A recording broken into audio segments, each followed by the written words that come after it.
Reef Dudes is sponsored by Ecotech Marine and Bulk Reef Supply. It really is hard to believe that about 4.5 years ago, this was just empty rock piles of basic aquascape. It really is crazy to see how much things have changed over the last couple of years.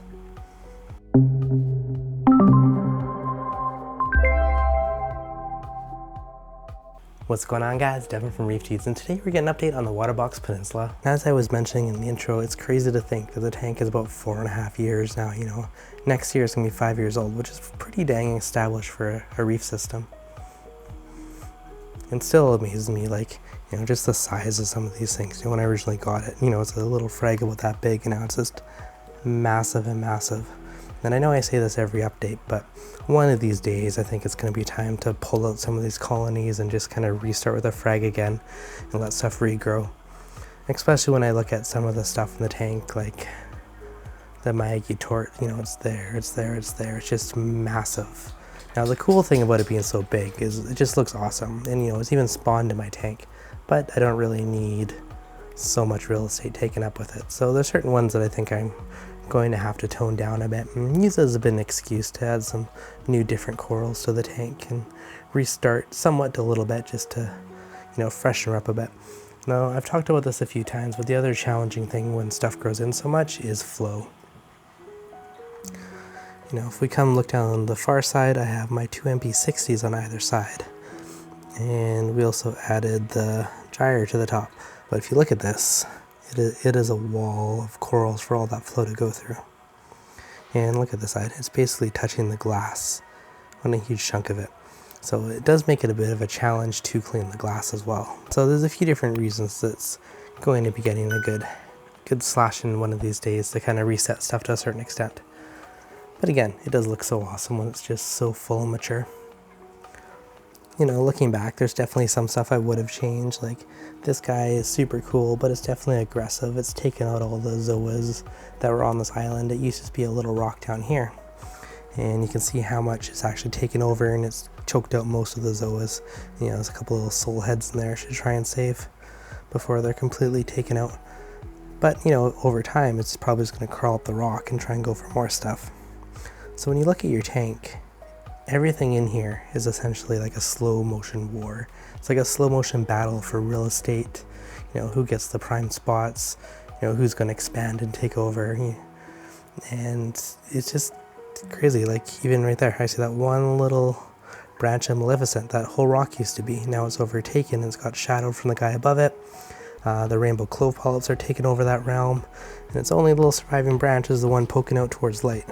So again, all that stuff could be hacked way back. The whole branch there could probably be cut off and the tank would still look fine, and it'd give more light to all the stuff underneath it. So you really got to, you know, almost look top down and see what's shading what, you know, where are your shadow regions and where can you get more light to the rest of your corals. Same on the other side of there. I had a chunk of Walt Disney that wasn't doing much, so I moved a branch over there, and now it's starting to encrust and baste out onto the rocks. And it's starting to get some nice coloration, so hopefully that turns into something cool long term. But again, you're never really going to see it because it's so grown in, so, you know, taking a lot of the stuff back will definitely help. This guy is probably one of my favorites in the tank right now. That's the Orange Passion. It's just so shaggy and such awesome coloration on it.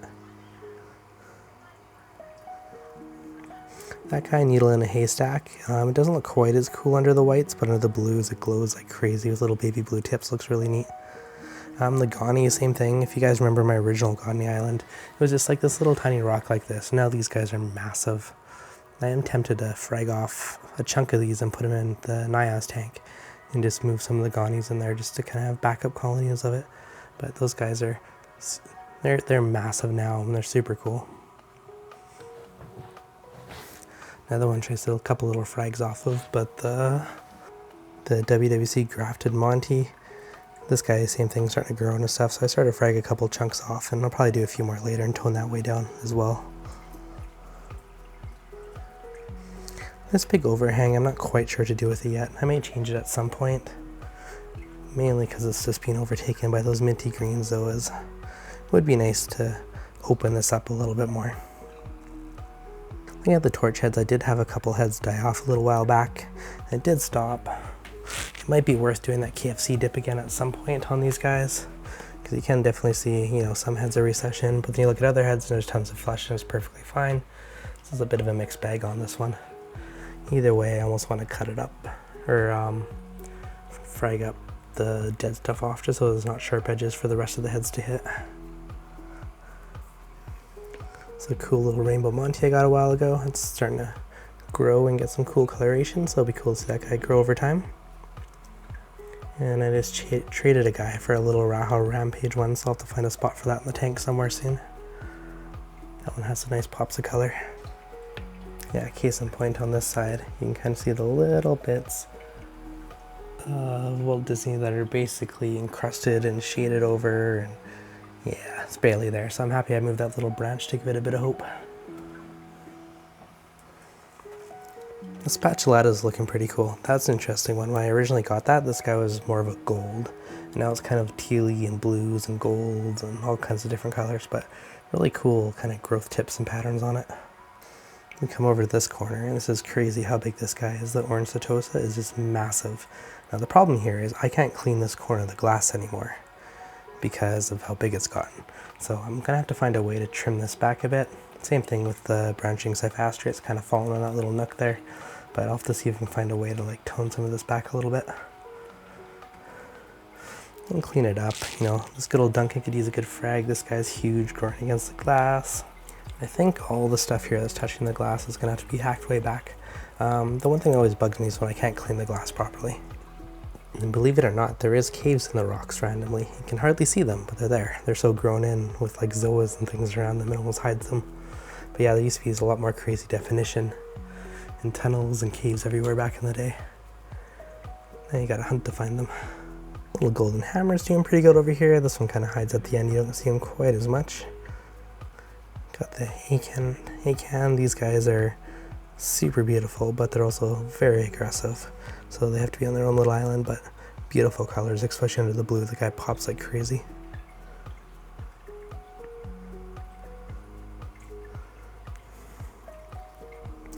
I think this guy's gonna have to go because he's just getting so big. See my little Royal Gamma poking out under the rock? That guy's super cool. I've had him since he was like a little fingernail, super tiny little baby. Yeah, even watching some of my old videos, it is so crazy just to see the difference of how the tank changes from year to year and over time, and you know, how these little, you know, one little branch of a stick turns into that, you know? It's crazy. And this one, like I forgot how long I've had this guy, maybe it's 2 years now, but it's like, you know, one little branch. Now it's like this massive colony, which is super cool. I love that. It's one of the coolest things. We were talking on a stream the other day, and you know, someone asked, you know, why do we tend to gravitate towards SPS over other corals? And for me, one of the things is the tank changes. You know, we look back to just the basic rock aquascape, and now if you look at it, the corals are the aquascape. And it's cool because your tank is ever evolving, your scape's ever evolving, and the look of it's always changing, and I think that's one of the really cool aspects of it.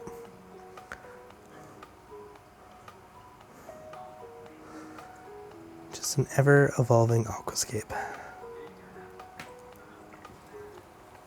And then you get to this point where it's questionably too big of an aquascape and you're gonna have to intervene to kind of tone things down a bit. Now some people like to just constantly trim and bonsai their tank. Personally, and I obviously like to go for the more natural, wild look. I think it looks awesome, but I might have to start going a little bit more back to that. I know I've been saying this the last 2 or 3 updates, but I feel like the time of critical mass is getting pretty close. Just seeing how stuff's growing together. That's really the main thing, right? You look at all the stuff is growing into each other. You know, some stuff's fusing together, some stuff's fighting for real estate, but either way, we are getting pretty darn full in here. It also does take away some of the fish swimming space, so a couple different considerations.